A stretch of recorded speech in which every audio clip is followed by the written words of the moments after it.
Hello বন্ধুরা, আপনারা কেমন আছেন? আপনারা নিশ্চয়ই ভালো আছেন। তো আপনারা কিন্তু 2026 সালে এসে এয়ারটেল সিম থেকে মিনিট লোন নিতে চান, কিংবা টাকা লোন নিতে চান, কিংবা এমবি লোন নিতে চান। আপনারা কিন্তু অনেকেই নিতে পারেন, আবার অনেকেই নিতে পারেন না। যারা না নিতে পারেন তারা কিন্তু অবশ্যই আজকের এই ভিডিওটা পুরো দেখবেন। ভিডিওটা পুরো দেখলে কিন্তু আপনারা আপনাদের এয়ারটেল সিম থেকে মিনিট লোন নিতে পারবেন, কিংবা টাকা লোন নিতে পারবেন, কিংবা এমবি লোন নিতে পারবেন। অবশ্যই কিন্তু আজকের এই ভিডিওটা পুরো দেখবেন। আজকের এই ভিডিওটা কিন্তু কোনোখানে একটুও কেটে দেখবেন না। আর এখন যদি আমার এই ভিডিওতে আপনারা লাইক না করে থাকেন, প্লিজ লাইক বাটনে ক্লিক করে একটা লাইক করে দিবেন। আর অবশ্যই আজকের এই ভিডিওতে লিখবেন নাইস ভিডিও কিংবা গুড ভিডিও। আর অবশ্যই চ্যানেলটাকে সাবস্ক্রাইব করে নেবেন। যাই হোক, অফারগুলো নেওয়ার জন্য কিন্তু আপনারা সরাসরি চলে যাবেন আপনাদের ফোনে ডায়াল পেডে। এই যে আমি আমার ফোনে ডায়াল পেডে চলে যাবো। ফোনে ডায়াল পেডে চলে আসার পর এখানে কিন্তু আপনাকে একটা কোড ডায়াল করতে হবে। কোডটা কিন্তু আপনাদেরকে আমি দেখাই দিব। তো চলুন এখন আপনাদেরকে আমি কোডটা দেখাই দিই।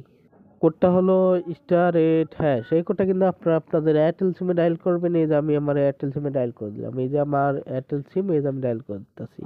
এয়ারটেল সিমে ডায়াল করার পর আপনারা কিন্তু একটু ওয়েট করবেন। ওয়েট করার পর দেখেন এখানে কিন্তু আপনারা দেখতে পারতেছেন আমি কিন্তু এখান থেকে ইচ্ছা করলে মিনিট লোন নিতে পারবো, কিংবা টাকা লোন নিতে পারবো, কিংবা এমবি লোন নিতে পারবো। মানে আমার যেটা ইচ্ছা আমি কিন্তু সেটাই নিতে পারবো।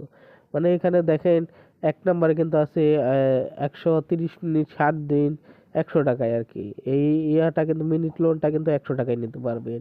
আর 2 নম্বরে আছে দেখেন 98 টাকা। মানে আমি ইচ্ছা করলে কিন্তু 98 টাকা আর কি লোন নিতে পারবো। লোন নেওয়ার জন্য কিন্তু আপনারা মানে এখানে সরি, এই যে এখানে যত নাম্বার আছে তত নাম্বার কিন্তু আপনারা নিচে বসিয়ে দেবেন। যেহেতু দেখেন এখানে কিন্তু 2 নম্বরে আছে 98 টাকা। এই যে আমি এখানে 2 বসিয়ে দেবো। 2 বসিয়ে দিয়ে এখানে আপনারা সেন্ড লেখায় ক্লিক করবেন, তাহলে কিন্তু আপনারা লোনটা পেয়ে যাবেন। মানে সিমভাবে কিন্তু এখানে যত নাম্বার আছে তত নাম্বার এখানে বসিয়ে দিয়ে সেন্ড লেখায় ক্লিক করবেন, তাহলে কিন্তু আপনারা এমবি লোন নিতে পারবেন, কিংবা টাকা লোন নিতে পারবেন, কিংবা মিনিট লোন নিতে পারবেন।